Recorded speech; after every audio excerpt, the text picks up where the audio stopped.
What's up, everybody? This is The Quad with Chris Young. As always, I'm Chris. We got Haley the Bear. That's me. Producer Josh. Hello. And Ryan from Miami, wherever the hell he is.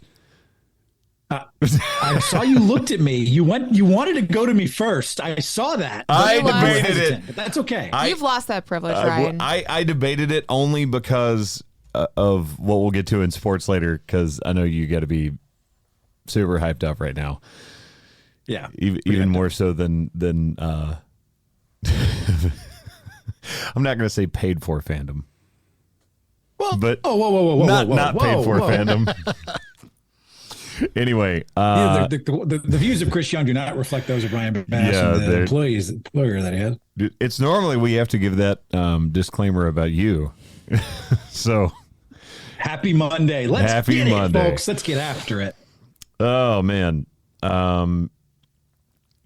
As always, for anyone that is listening for the first time, Ryan, where can they go watch the YouTube? Because we haven't been pushing that. Well, yeah, it's really simple. And by the way, I do want to know, we continue to grow viewership. We continue to grow membership and subscribers each and every week. We love you guys.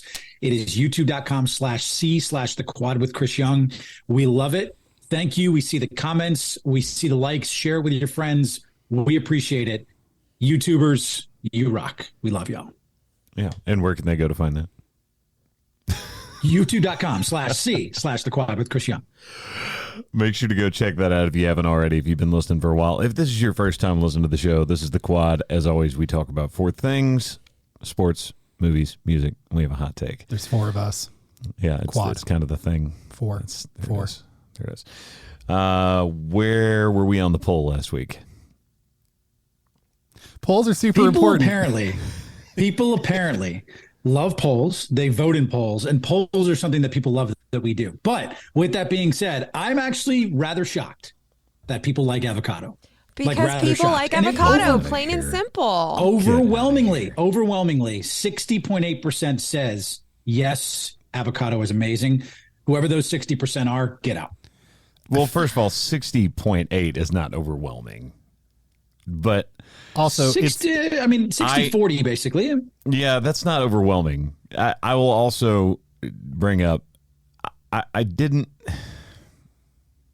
maybe it is in the framing of the way that I am making my position. But a lot of people, when you ask them, without framing the question first, if you're just like, hey, do you like avocado? Their very first thing that they ever say is, oh man, I love avocado toast. Yeah, 60.8% of them, I bet. Or I love an avocado roll when Well, which is funny because most of the people that message me going, yes, I will eat avocado with a spoon by itself because it's delicious. I don't know who you people are anymore. I love you, but Jesus.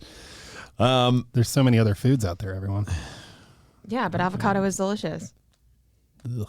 Same coming from the people who said candy corn is good. Like, go away. Okay, wait. Those are two completely different things. Okay, but no one likes candy corn, so. Obviously, people do.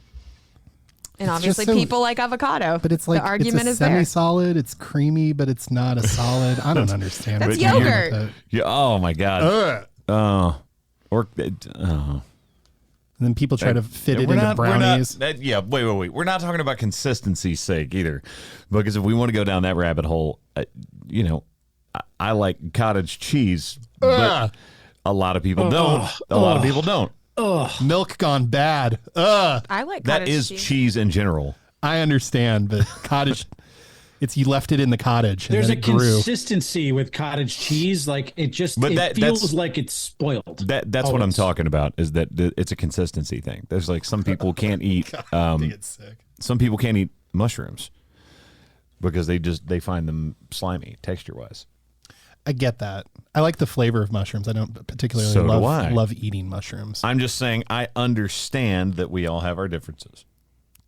Takes a village. Takes all of us together. I do have an update, by the way. YouTube has given us a handle. So we are youtube.com/@the quad with CY. Even easier. Wow. Ooh, there we go. See, that is the kind of thing that I go to ask you for. Is like, hey, what's the ease of use? How do we get people to get directly to this so they can go watch it? Because a lot of people are audio listeners, and we haven't had the same number of people translate over to YouTube. So, look, go hit the little notification bell, it'll alert you when we update the YouTube. And who wouldn't want to look at our beautiful faces? Honestly. So anyway, moving on. let's go to music. Music. I got to give a little peek behind the curtain and a shout out / kind of tripping him in the lunchroom moment to Mitchell Tenpenny. I don't know if he was unaware that he was supposed to be there, but I know he was in town. So NSAI every year does this huge party, and it's like the world's biggest number one party. They make a big deal out of doing all of the number ones that they can get writers for in the room and artists if they're available. And they run down through the entire list. And I believe they do it in reverse order, which is because I was trying to, as they were announcing people, I was trying to figure out how they had this set up. Because again, it's a year later, right? Right. So, but then they go December to January from that year. Yes. Does that make sense? So it's the newest one that is closest to mind. Yes. To the oldest one. To the oldest one. Okay. Wow. All right. So that was I was sitting there in the moment, like going, okay, what? How are they? It's not what is alphabetical. This pattern? Yeah, it's not alphabetical. It's not by company. What is this? But autobiographical. It's one of the few that I've been able to go to, and since I was in town, I was like, I think this is something that I should be there for, and it's a cool moment. I got to see a bunch of friends and a bunch of writers that I know, but Mitchell was not there. I was like, I was pretty sure that they said that he was going to be at this, so should have just FaceTimed him in. Dang it, Mitchell. Although, you know what? I was talking with him the other day. We still haven't done the actual number one party for the song yet, so we are behind on that. So I will get that done. Also, huge shout out. The song is doing very, very well. Looking for You, just crushing it in the top 30. Thank you guys. Again, I know I'm just repeating myself every week, and I don't care. I've got the microphone. You can't stop me. I am so grateful for all the love you guys are showing on this one. And going out this weekend, going out to California. Yeah, California. And I've got several shows out there. So looking forward to seeing, the difference. I haven't really, outside of playing, the Opry and some other charity events that I've had scheduled, I haven't played like a big show in several weeks. So I'm interested to see the reaction to the song while I'm out there. And then also just found out this morning, right before I rolled in, that up 12% in my listenership. Okay. That's a big jump. This past month. You and Avocado trending well. Man. Just gotta bring it back to Avocado. Team Avocado. Ugh. It's not all right. Again, we're getting off topic. I'm like, hey, listen to my song. But let me tell you about Avocado. It's not that I don't like avocado. I've actually learned to. It's been one of those foods where I was never like crazy about it, but I've learned to start like instituting it into my diet. It's just not. When I describe avocado, I never go, you know what would be fantastic right now? A big old slice of avocado. I think it's refreshing. What I'm going to do is I'm going to go to Texas Roadhouse, order some avocado, and request Chris Young music. And we're going to tie everything together. That's what we're going to do. Sounds terrible. Man. Speaking of some updates. What's that? Yeah. Speaking of avocados / California. All right. So last week we did a Zoom pod where all of us were on there because I was in California, Ryan was in Florida, you guys were here. We were everywhere. There's a part 2 to this story that I did not know that unfolded until this weekend. The show that I played in Modesto, California, at a place called the Fruit Yard, which you've played. Yeah. Because I saw your sweet little penmanship on your photo in the back. In downtown Modesto, I was. And the way the stage is set up, and I don't remember if I said this last week or not, so stop me if I did. There's 2 overhangs. There's a top. You did not. And then there's a gap, and then there's a second roof on top of that. I don't know why they did this, but what it makes possible is that every bird in the county lives above that first roof, which became a problem during sound check where all of a sudden the 808s are hitting and dried bird crap is falling on all of us and all of the gear. An annoying thing, but whatever. It's part of the road. Fine. So we vacuum it all up. It could be worse. It could be a Kings of Leon moment. Correct. Do you know what I'm talking yes, about? Yes, I do. Bird pooped in his mouth in St. Louis, and it was yeah. So then we do sound check. The birds are now terrified. They start pooping on us. That's still not the story that I'm talking about. Somehow, during the course of the time between sound check and when I packed up my case, 2 birds made themselves a little home inside of my rack. And they did not pop out of it when I packed up my rig. So when I unloaded the truck this weekend back in Nashville, I take the lid off and everything in my rack is covered in bird shit. And I sit there and I go, wait, how did this happen? Because it wasn't covered when I packed it up. And then I take off the back lid and there's 2 dead birds in it. Oh, man. And I mean, bro, I can show you the photos. I don't. I've never, and I've asked people, no one has, this has never, to my knowledge, this has never happened to anyone in my sphere in the touring world. Needless to say, I spent all weekend with Clorox wipes and making sure everything worked. It was a really great time. Did it smell like? Yes, it was terrible. Bird really is the word then. Bird, yeah. Oh, it was rough. That was. Look. And it happens, but like, how did they not get? When I was shaking, that one's random. Because I mean, what are the dimensions on this case? The rack is almost 5.5 feet tall. There's a top rack, a bottom rack, and there's a little cubby in between, and that's probably where they got. But like, I'm moving it. I'm moving it off the stage. I'm putting the lids on. How did they not just fly out of it?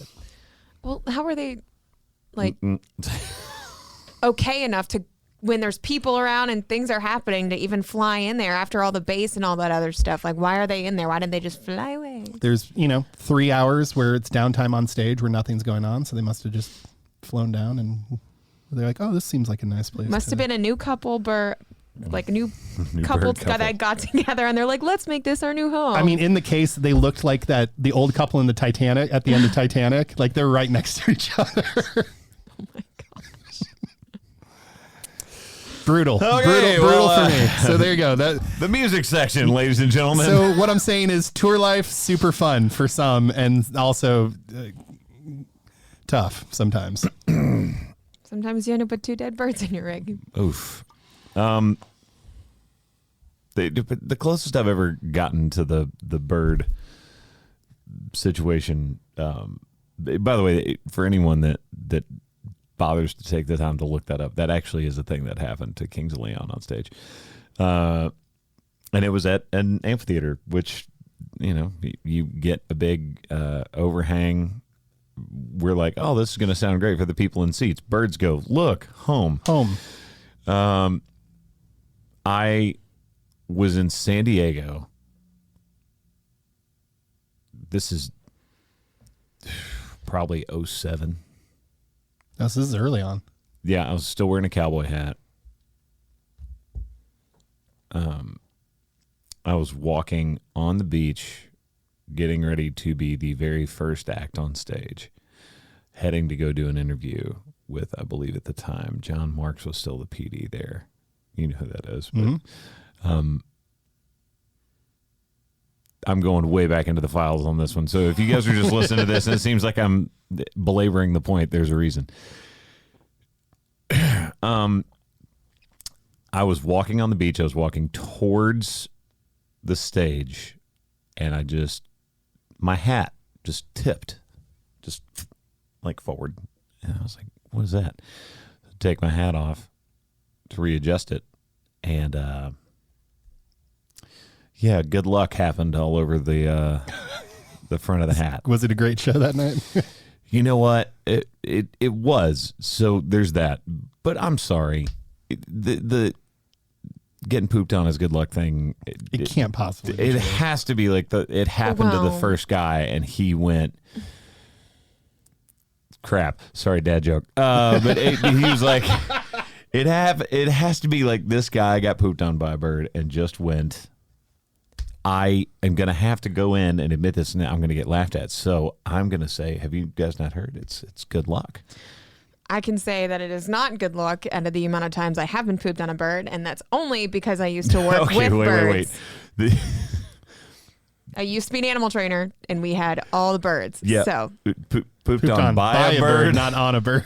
Oh, did I say that wrong? I've been pooped on by... I don't want to know what kind of animal training was. It's terrifying. No, I worked with well over like 500 pigeons, macaws, birds of prey. I've been pooped on a lot. Josh already went there. Oh yeah, I've been shit on a lot by birds. A lot. Been bit by birds a lot too. I think we need to do a bonus poll this week and ask the family, the Quad Pod Squad, if getting pooped on by a bird is good luck. Because I'm really interested to hear. Have you been pooped on and then immediately won the lottery? I've been pooped on. On air? I've been pooped on air by a bird on my suit while doing a live hit. Heck yeah. Do you have the footage? You can see something drip, but it hit my back. So it wasn't like it was like on the front. Yeah, but then you're walking around with it. It was, and I didn't know. And someone was like, hey man, I think a bird crapped on your back. And I took my suit jacket off, and there it is in its glory. And yeah, so I though am of the belief that it is good luck because I found $20 on the floor that day. After no, you didn't. That's a lie. Yes, I did. Lying. Yes, I did. Yes, I Wait, did. Did you find an actual $20 bill? An actual $20 bill about an hour later on the floor. I think birds pooping on you is good luck. Do we think that... Not an old wives' tale. Do we think that some guy just saw him and was like, oh, man, this guy bird poop all over his jacket. Here, man. Here's $20 for dry cleaners. It's the reimbursement for the dry cleaning bill, for sure. We do have a really good hot take this week, or I would say we would pivot to that. No. I might just put it up anyway, just to see what they think. Yeah. Bonus content. Yeah, bonus content. All right. What are you listening to? I am going to kick things off today before we move on from the music segment. Please do not start playing. Please do not start playing. I've got a lot of random things that I added into my library that I could go, but you know what? I'm going to go with Kickstart My Heart, Motley Crue. Wow. It got used as a sound in like 3 or 4 videos that popped up in the past week. And I was just like, you know what? I am going to absolutely just go on an old rock kick. They just played the NFL draft. Yeah. Maybe that's why it's in the water. Maybe. I mean, I'm definitely going to... We'll get into the draft for a couple reasons, but yeah, it was very, very interesting that just kept popping up everywhere. So I was like, okay, the universe is telling me something. This is what I'm going to do. It's time to rock. Who wants to go next? I'll go. One of our good friends, Nick Pate, likes to randomly post music, and he posted something from a band I've never heard of before, but I really liked their name. Emotional Oranges is the name of the band, right? Okay. Anyways, but the little clip of the music he played, I sent him a message. I was like, dang, that's good. Like, who are these people? He goes, I randomly came across them one day, and I've been following them ever since. And I was like, well, I'm going to go follow them now, too. And they just dropped a song on the 28th called Justified. No, not the Justin Timberlake one, but it's another one. It's really, really good. But Justified by the Emotional Oranges. Speaking of Justin Timberlake. Uh-oh. And today's date, I am going to choose NSYNC's It's Gonna Be Me. Of course. As mine. Nice. I like that. I mean, you had to. We are doing it on the first. So mine is inspired by this podcast today because this song is now stuck in my head. And it is Nelly Furtado's I'm Like a Bird. I'll only fly away. You want to know what's really weird? Is I brought that song up 2 weeks ago talking to somebody, and I was like, I'm like a bird. It's really weird. I despised that song as a kid. Like, I hated every second of that song. I was like, change the song. And now as an adult, I actually like that song. Maybe it's because I can relate more. But It just wasn't meant for you then. It was not the time. there's a couple What songs year that I do you think despise. that song came out, by the way? What year do you think that song came out? God. 2006. No. Before then. Before then. It was before then. 02. 98. 2000. So you two were just around it. Okay, we had it bracketed in. It wouldn't get away. Kind of like the bird. Oh my God. That was good. All right, let's go to sports. Sports. I have to say I'm a little bit salty because everybody keeps talking about how great the Eagles draft is and how they are the best team in the NFC Next. The Georgia Why? Eagles. Because you spoke to Georgia fans? I don't know, so great. man. I don't know. It's like I've never. I don't think. And again, maybe it's just that I was paying really close attention to the first couple of rounds this year, but the amount of hyperbole and the amount of comparison that they do to, like, they're grabbing a guy in round 3 and they're like, you know, the comp here is Wes Welker, and I'm like, no, that's not the comp. Like, the dude hasn't played yet. They're like, oh, well, this addressed all their needs. I'm like, no. Do you know how many draft picks actually pan out over time? Almost none of them. Well, and look, you are at the top of your field. You've got people that you're going to learn to start playing with. They always talk about the speed differential between college, even at the top level in college, to the NFL. You know, last year, Mr. Irrelevant was Brock Purdy. He was the last one drafted and ended up being amazing. Winning Awesome until he got 10 hurt. games. You know, I think we have to mitigate this a bit. It's like, okay, walk it back just a little, okay? But I do like digging into the draft, and I do like looking at who you think could possibly make an impact on teams. You know, I've heard a lot of Tennessee Titans fans that were super unhappy with the Will Levis pick. Oh, they don't. So many people. Actually, someone that I work with apparently posted, if they draft Will Levis, I will become a Chicago Bears fan. And then he posted the next day in a Chicago Bears jersey, and I said, welcome There home. you go. Wow. I was actually looking at one of my friends going, dude, we welcome with open arms if you want to come be a Dallas Cowboys fan. Come on. And then I also, when he played out there, one of the people that works with the Cowboys and AT&T that several of us know, he sent me a photo of Hardy in a Dak jersey. When he went on stage, he wore a Dak jersey, and I sent him a message and was like, I mean, you look good in blue and white, man. Mm-hmm. So there's room, guys. I'm just saying. And they also address their needs to a certain extent. It's so hard to tell until, like, you actually have, okay, who made the cuts into the roster. And even then, it still takes like till game 4 or 5 where you're like, oh, wow, this person's actually good, or, oh, yeah, no, they're not going to make it. Remember last year when everybody, again, I'm acknowledging that this is my fandom, right? Speaking a little bit. Mm-hmm. You can't tell me that Micah Parsons didn't immediately come out and just blow the doors off the league. It was like him and Bosa.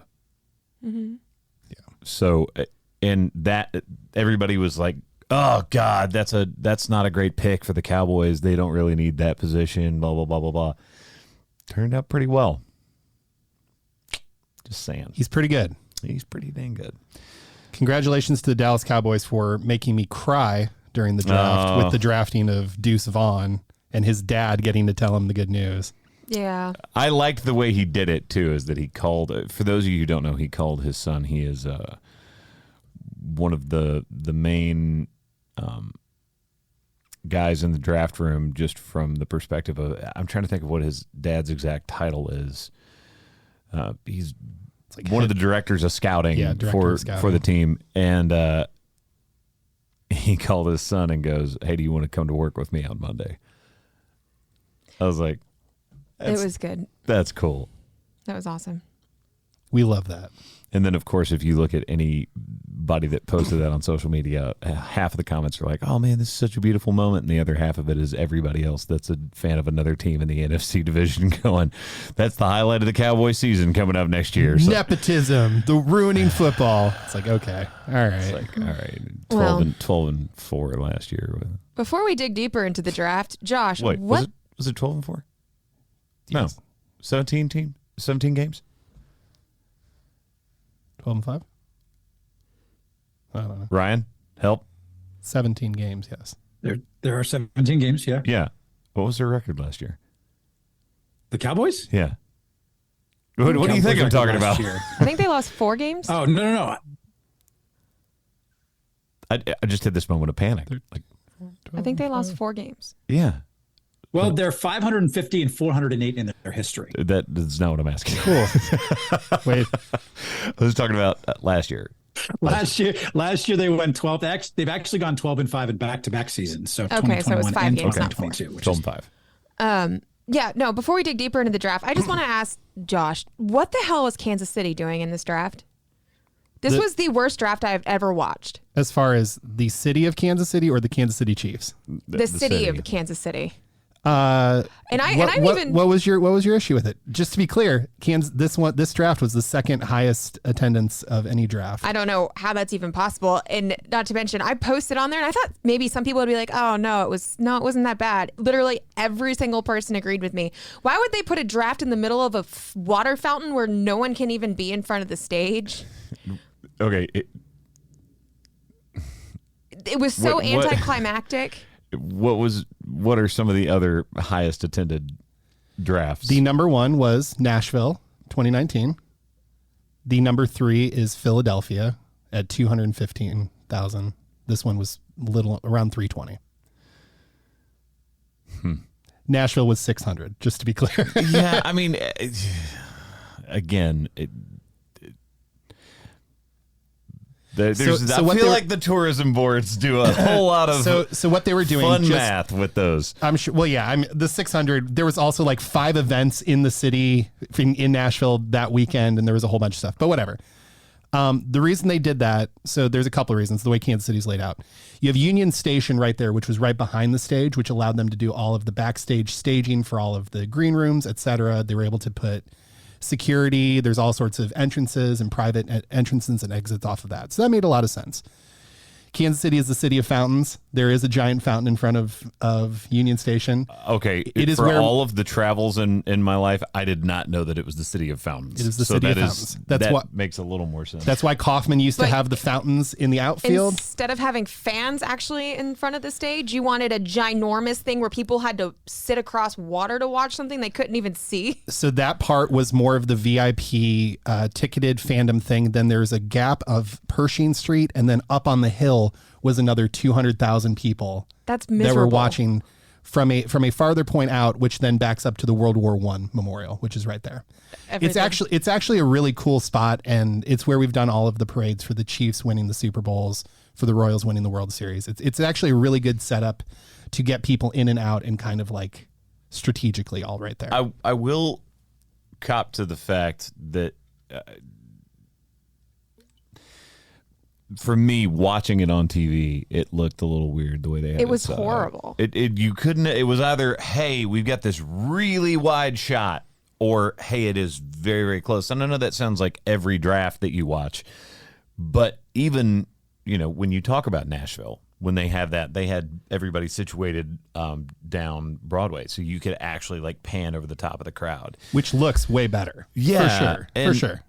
Well, and people could get to actually see the stage and not be 500 yards away. Well, I will argue this because I covered the draft that year too. It was very difficult for Broadway because you were all packed in like sardines on one street. Now, they did have designated screens throughout Broadway to be able to kind of see the stage. But if you weren't up front, like you were SOL. Wait, if you weren't up front in Kansas City, you really couldn't see past the shooting water that's shooting in front of the stage. Well, here's the other thing too. Nashville, you're looking at just natural formation of that area where they decided to hold it, right? It's basically hallway shaped versus flat and straight across. Yeah. So it's and the Broadway difference goes between uphill. So it's not like you're just flat across. You're like, well, and they've had a so lot does Kansas City. That's a giant hill. Yeah, but at least there wasn't a giant fountain in between the stage. Okay, but they've also had a lot of events and a lot of practice with the 4th of July shows that they've done over the years to be able to understand how to stagger sound and where to put video cameras and how to ingress egress of large groups of people like that. And I actually, got up and introduced one of the rounds during that draft in Nashville. And really the only way you were getting anywhere, unless you were just hanging out on Broadway all day long, was going around through a whole bunch of entrances to the back. So that's part of having a draft in your city. You hope that it is dang near impossible to get around. You hope that it is helping set another record.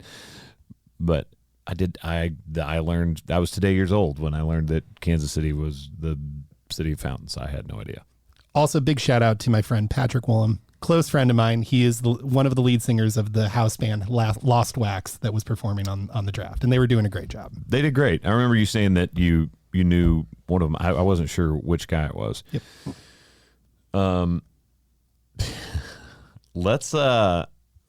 Let's move from the NFL for the time being. But I didn't even get to talk about the Bears. Oh, go ahead.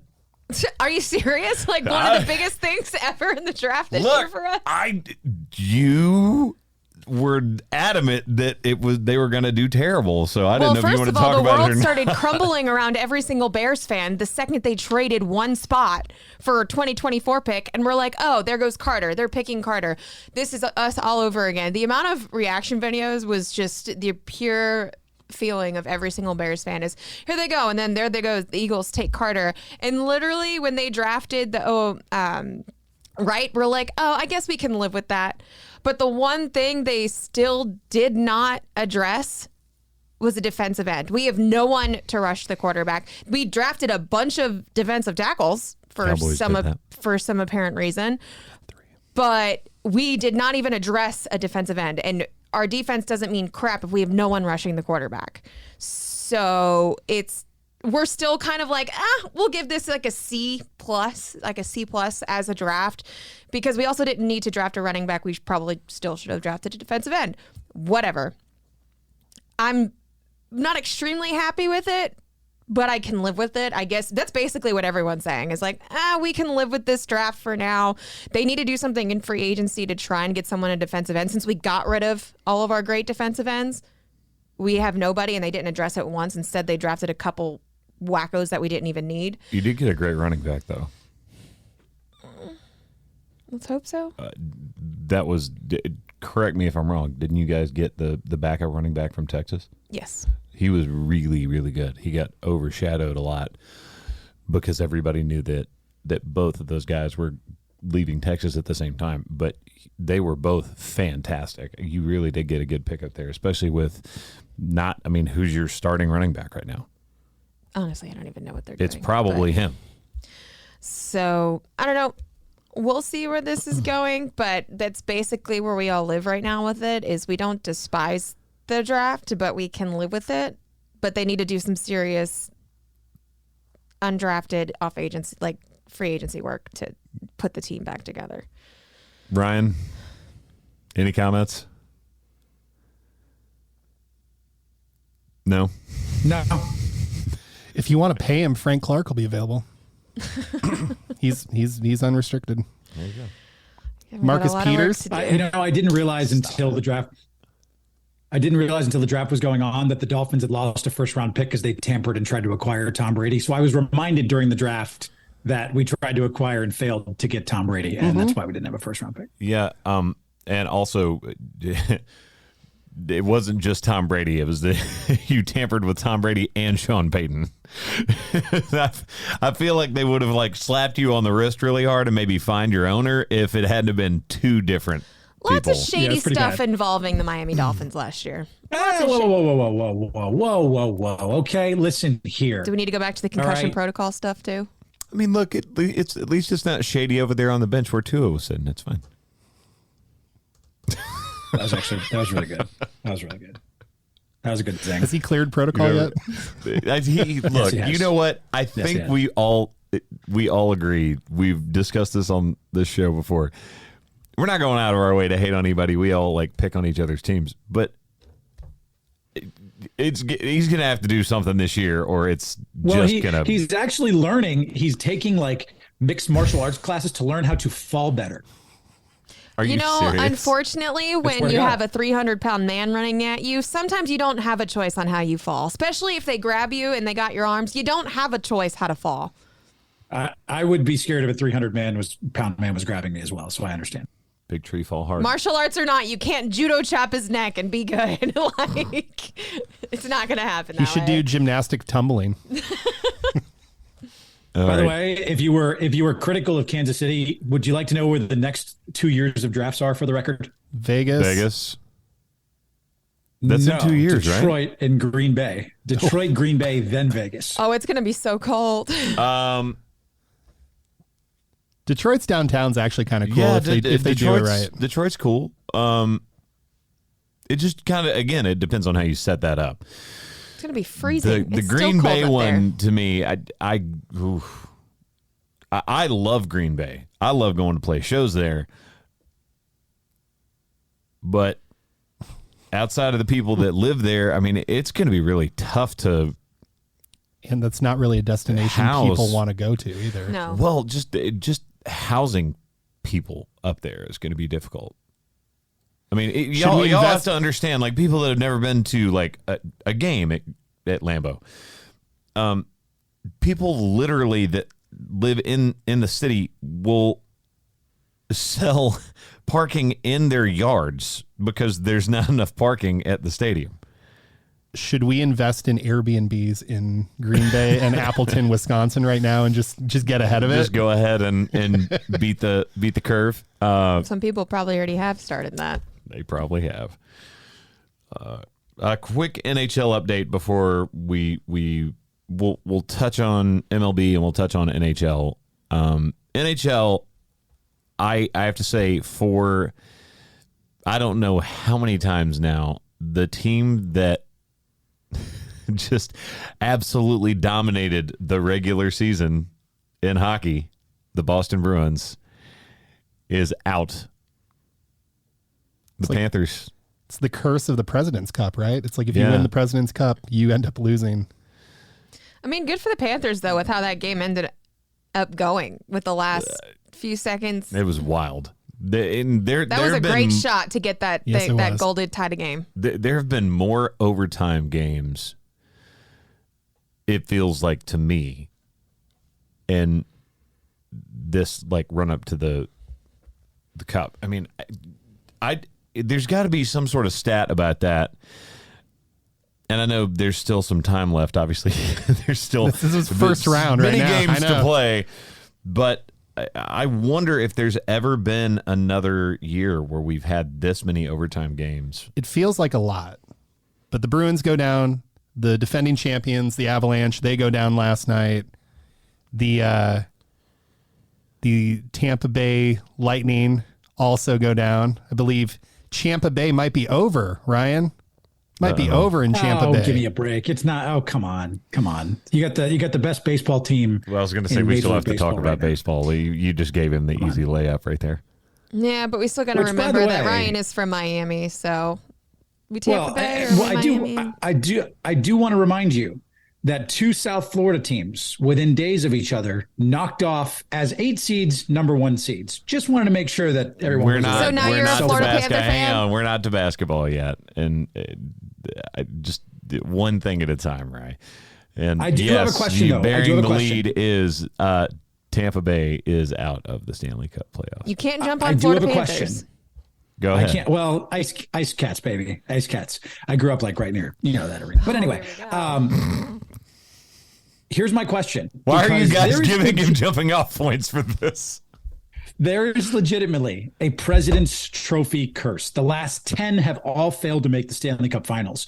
Why do people put so much of a prevalence on the regular season when we have constantly, time and time again now, seen it does not matter? Playoff hockey is completely different than the regular season. Well, it does matter how you do during the regular season to get to the playoffs. If you do crappy during the regular season, you don't even get to see the playoffs. Does it? Well, you just had an 8 seed upset the best regular season team we've ever seen.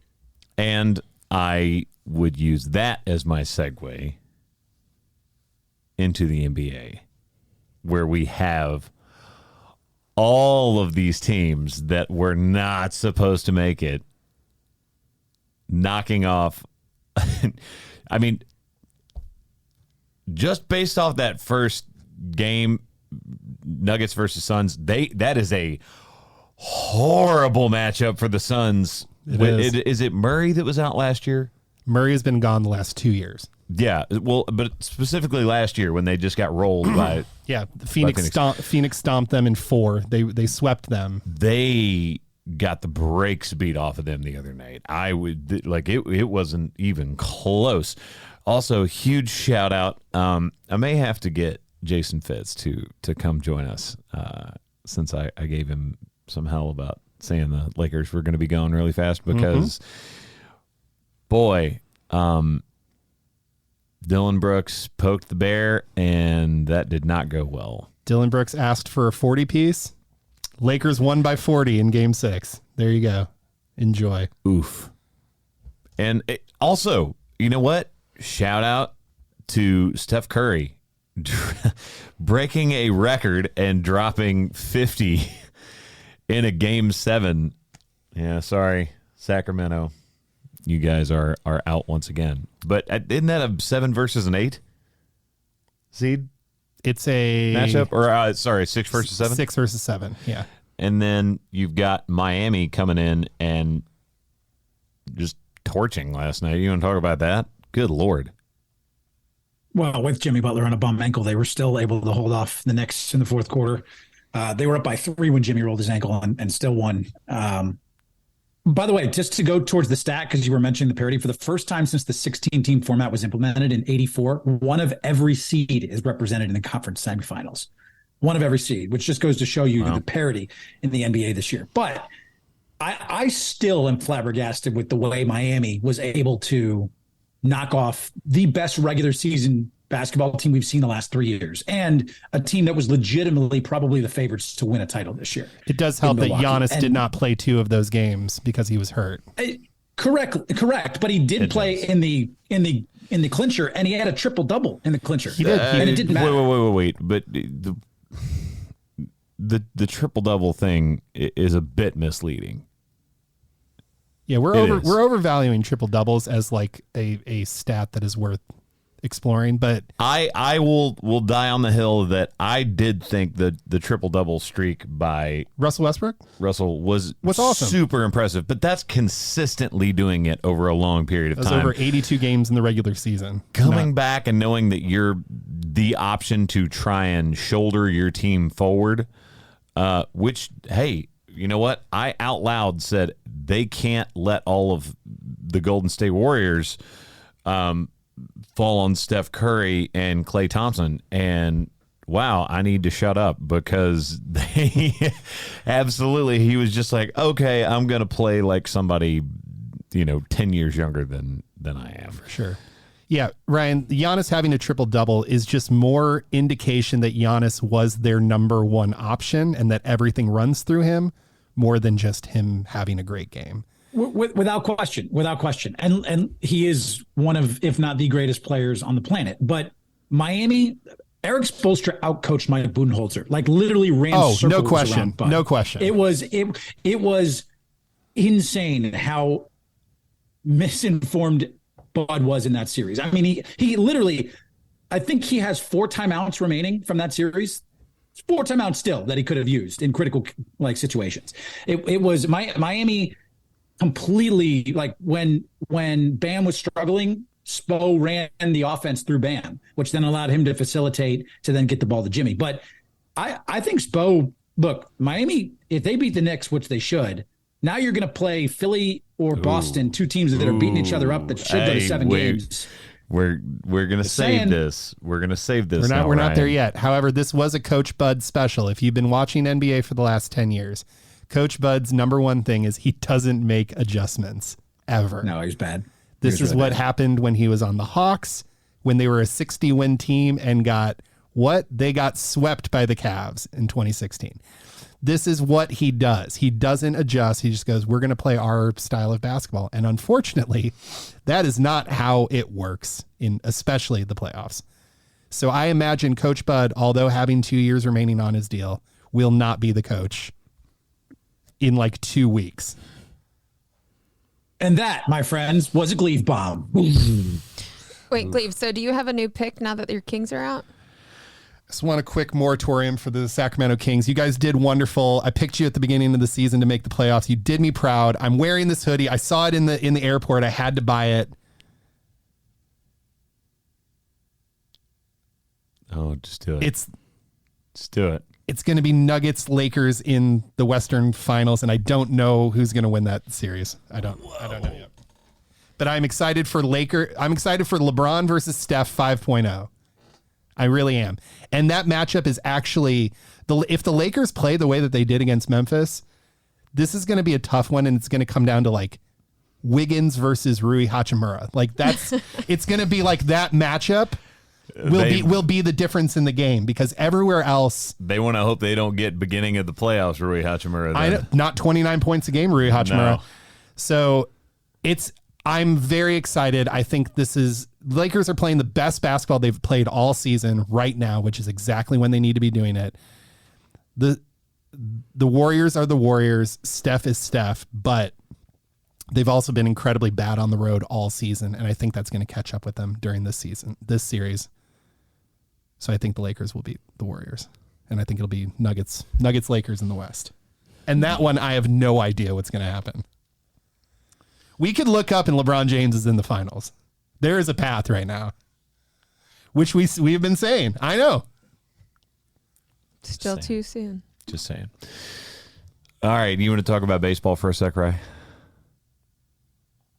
Yeah. Did you guys catch a glimpse of all the craziness that went on this weekend, the Mexico City game? Yes. And I wish I had known, because I found out. Do you guys know what he's talking about? No. Okay, so there was a game in Mexico City, and I can know by the look on your face and the way your eyes are moving back and forth that you're looking up the dimensions of the field. So I'll go ahead and let you take it. I found out about this right after first pitch, and I was so mad because I would have bet the world that they were going to hit the over. It was amazing. So it was Mexico City hosted its first ever regular season MLB game. 10 different players homered in San Diego's 16-11 win on Saturday, tying a record for most in a game in MLB history. The stadium was 7,300. 16-11. And just so you know, 10 different players homered. You know what it scared people off? Is that evidently the line closed at 15.5 for a baseball game. What the? All right, now explain why, Ryan. Well, because it is 7,320 feet above sea level is that stadium, even higher than Coors Field, which is 5,200 feet, which is notoriously known for home runs flying out of that ballpark. However, you mentioned that, CY, the over-under the following day was the highest in MLB history. And there were only 10 runs scored. So only 10. That was a little bit of a letdown. Will you only 10 explain the other factor here? Was the outfield just like closer? Oh my God. That's what I was getting at. It like 5 feet behind third base? What's going on here? The shortest porch in the MLB, other than where they played, is what? The shortest porch, that'd be Yankee Stadium, wouldn't it? Is it?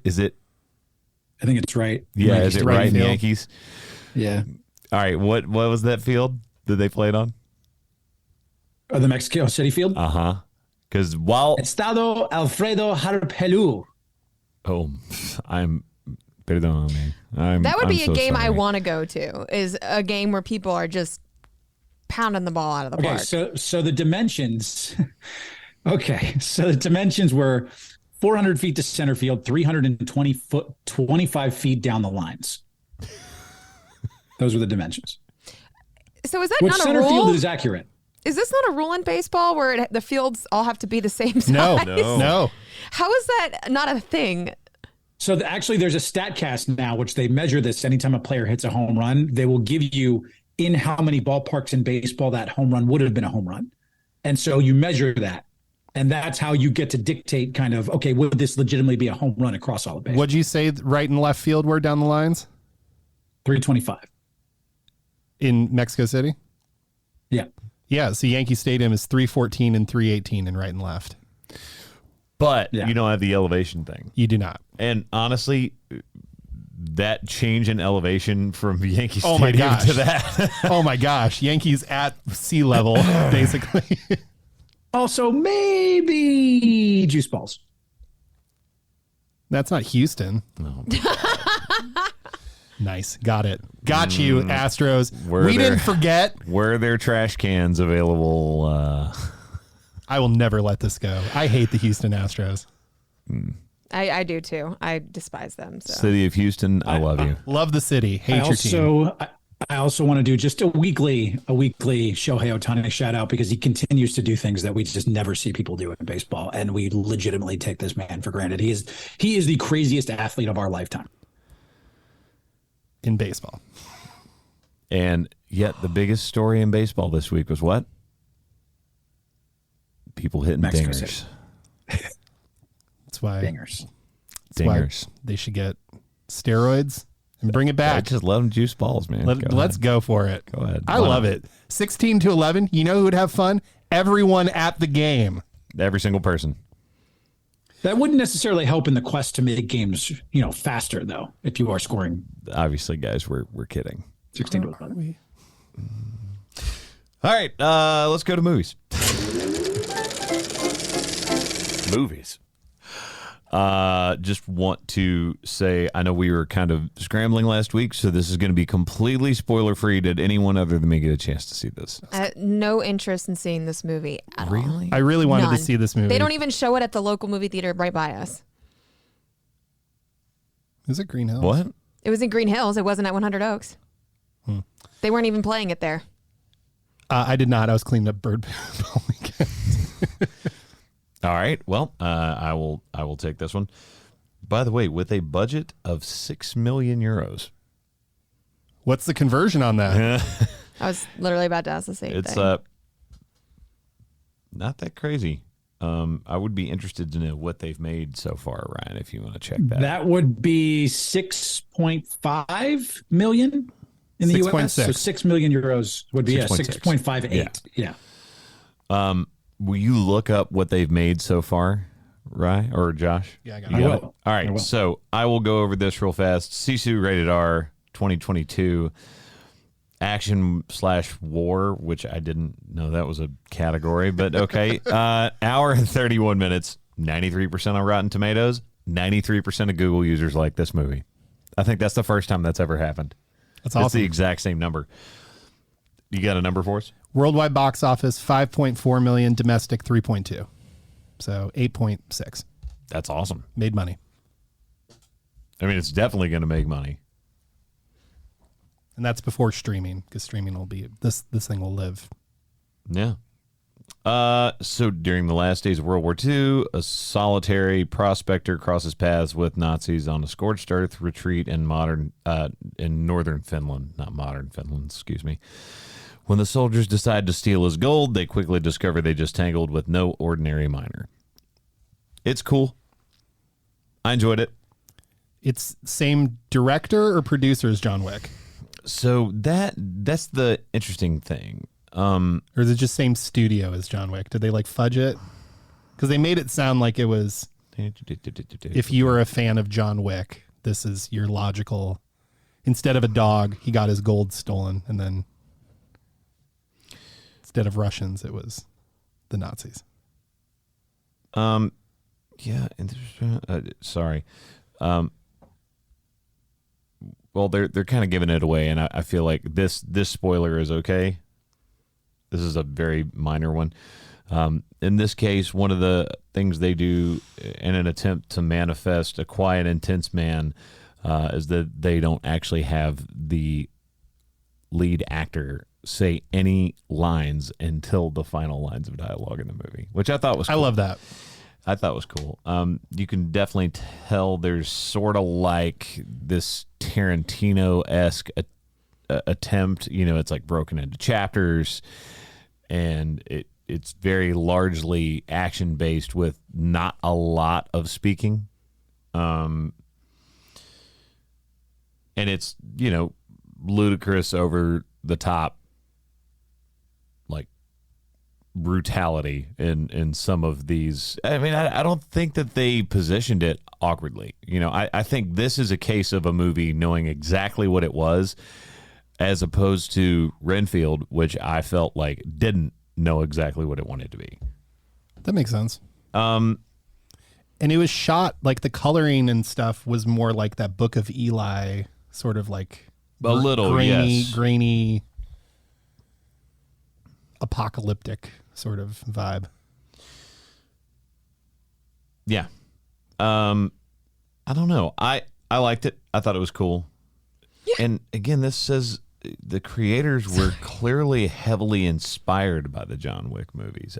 I thought that one of the people on the John Wick franchise had worked on this, but evidently not. See, yeah, I felt like when I saw 4, there was like a tease at the end of it. Yeah, and it was like from the producers of, maybe it's just a producer. Maybe it's producers, because that would make sense. That being said, if you're into that type of movie, I'd recommend this one. I thought it was good. I enjoyed it. Well, next week, guess what's out? Oh, gosh. Yes. Yes. I'm hooked on a feeling. Yes. I'm my only joy in this is that this is the last one. The last one. And I never have to watch these movies ever again. Well, the best part is what if you like it? It's Guardians of the Galaxy, for those of you who have Volume 3. Not. I'm Groot. I'm Groot. Groot is the best part of the whole thing. Why did you say that with like a accent? Yeah, why is he German? I'm Groot. Groot. Okay. What did you just say, Josh? Hey. Oh man. Yeah, I'm pumped. I heard this is really, really good, so I'm looking forward to it. This is going to be amazing. Cannot wait. And you know what? To your point, this is the last time. It's the last you one. You will have to do this. I know. I'm very excited for that. And I you know can't what? wait for him to like it. I will love them as ancillary pieces in other. No. Don't do that. In the Don't like do Secret that. Wars. Don't do that. When they're just like they pop on screen for a second, I'm like, oh, that's great. But a whole movie, that ain't it. Okay. Well, that is what we are watching next week. And since we got all of this out of the way, we now are going to go to the hot take. Hot take! So when you talk about NFL drafts, it's always who did the best or who did the worst, but you never really know, like we alluded to earlier in the podcast, until on down the line, right? Mm-hmm. You want to see the proof is in the pudding, so to speak. Hindsight's 2020, all those, little phrases people like to toss around. I wanted to go not with the worst draft pick of all time, not go by position, because there's so many different options that you can take there.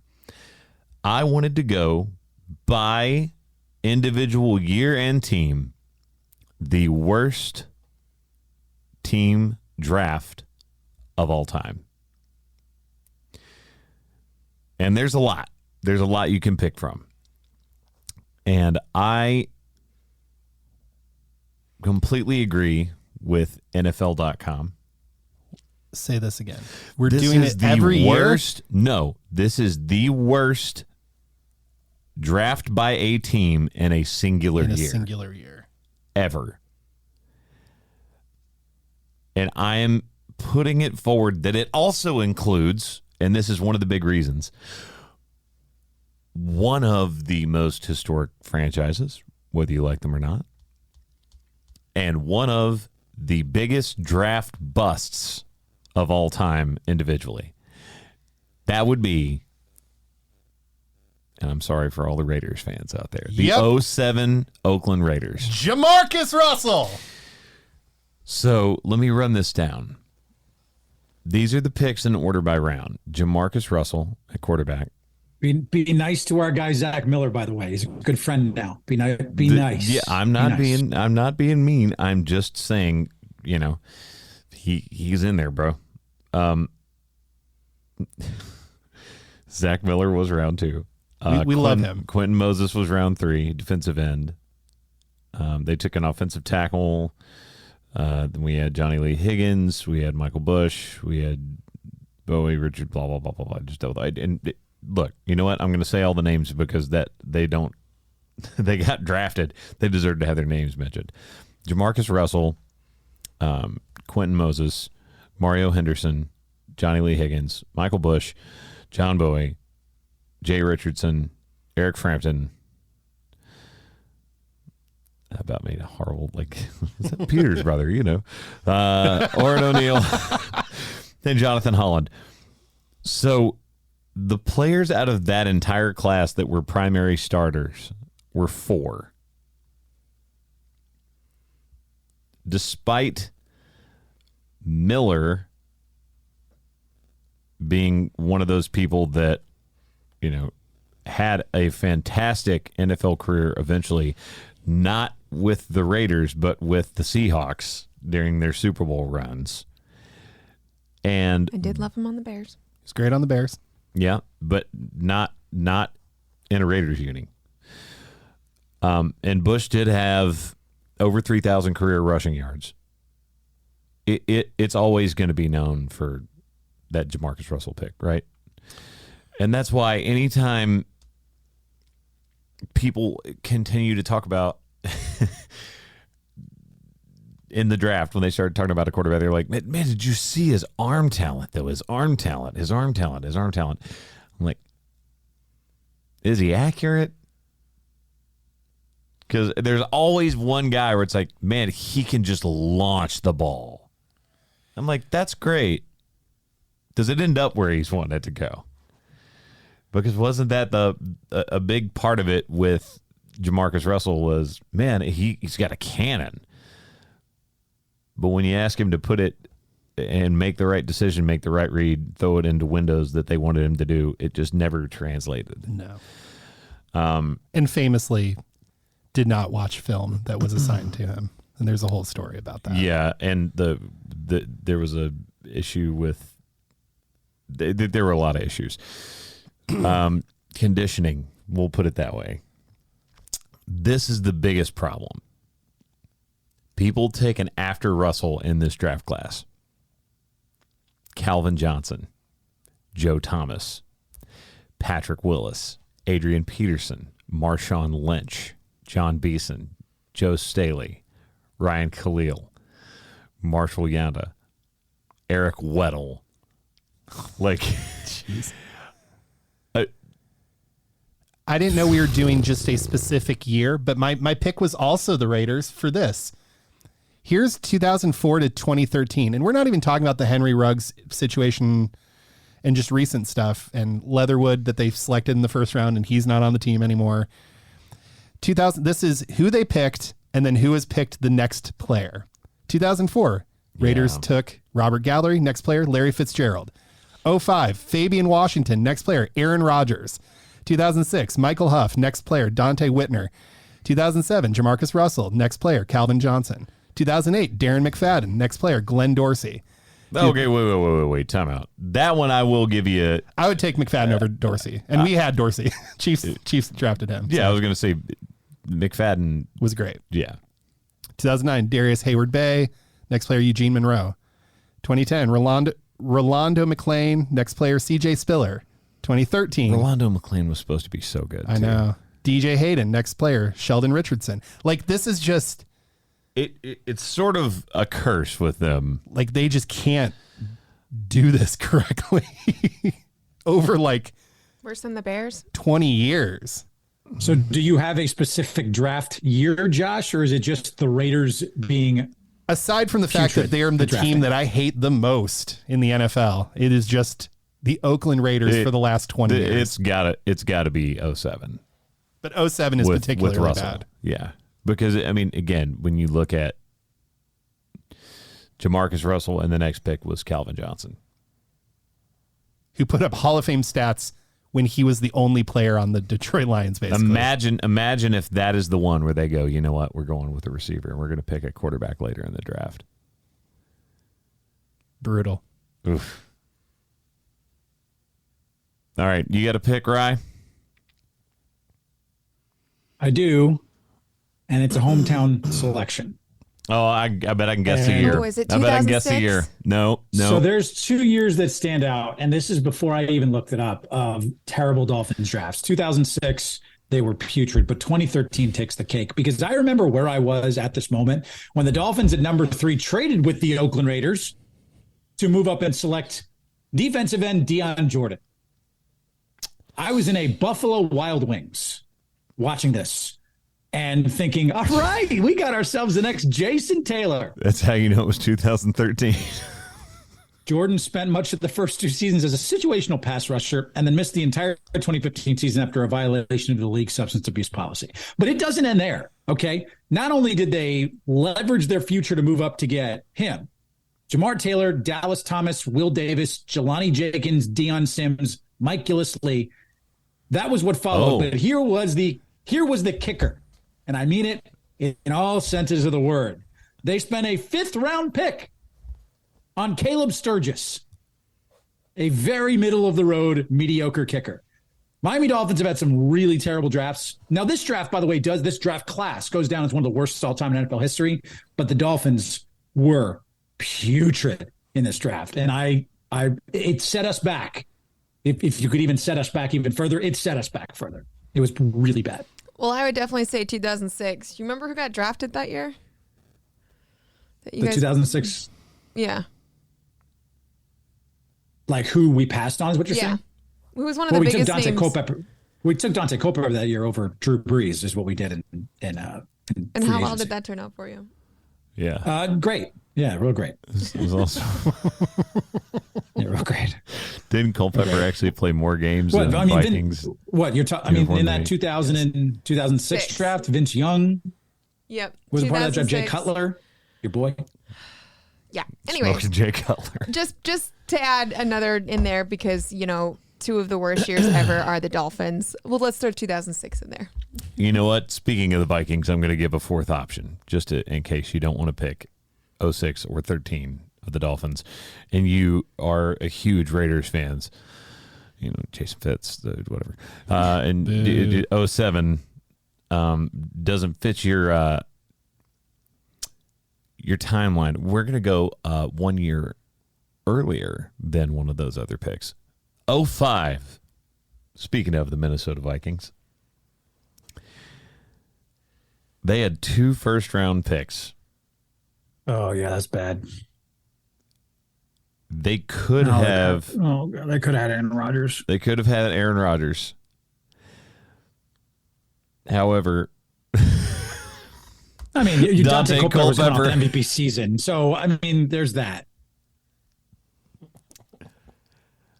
Yeah. Dante Culpepper. Yikes. Hey, built by UCF, by the way. So 05 was the Alex Smith draft, right? Yeah. Yeah, that's right. That was a draft. Gotta love the NFL draft. Yeah. But that's the thing. So wait, what was your year? 2006 Miami Dolphins. Yeah, 06. Okay. So 05, Yeah, we 06. have the 07 Raiders, 13 Dolphins, 06 Dolphins, 05 Vikings. In the last 20 years of the Raiders for me. Wait, so who did they pick in 06? Here, let me put it back It up. wasn't Culpepper. No, Culpepper was who The Miami, their first pick was DB Jason Allen, wide receiver Derek Hagan, OT Joe Toledo, Fred Evans, Roderick Wright, and Devon Aram. Not even trying. Not going to work here anymore. For the record, can I mention who was leading the Dolphins in that draft? Nick Saban was making the call on all of those picks. For the record, the talent evaluator himself. Hey, look, just goes to show you. Man, 05 was a stacked draft. Alex Smith, Pac-Man Jones, DeMarcus Ware, Sean Merriman, Aaron Rodgers, Roddy White, Heath Miller, Vincent Jackson, Frank Gore. He's still in the league, isn't he? Justin Tuck. I think he just probably is. I think so. Richie Incognito, Darren Sproles, Ooh, Ryan Fitzpatrick, man, Cadillac Williams. Come on. Well, it's going to take a few years to grade draft classes. If this doesn't show you anything, we really need like 3 years. You at least need 2, because then you can tell like if somebody gets hurt. I mean, when you go back to individual players, you can always like kind of spotlight. Remember Ross that was on the Bengals? Do you remember who I'm talking about? Yeah, John. You're talking about John Ross? Yeah, when he ran like an insane 40 time, and they're like, he's going to be the guy. He's going to be the guy. Remember when the Bears picked Mitchell Trubisky? Kyle Orton was that 05? Based off what Josh said, like I keep thinking in my head, I'm racking my brain on really terrible Oakland Raiders picks. And there's a lot of them. Like the Raiders have really effed this up a lot. And that is the one that stands out, which should tell you everything you need to know. I feel like we got this one in the bag. As always, thank you guys for listening to The Quad with Chris Young. I'm Chris from Ryan, Haley, and Josh. Just know we love you. Go check it out. Rate, subscribe, review, tell your friends. We'll see you next week.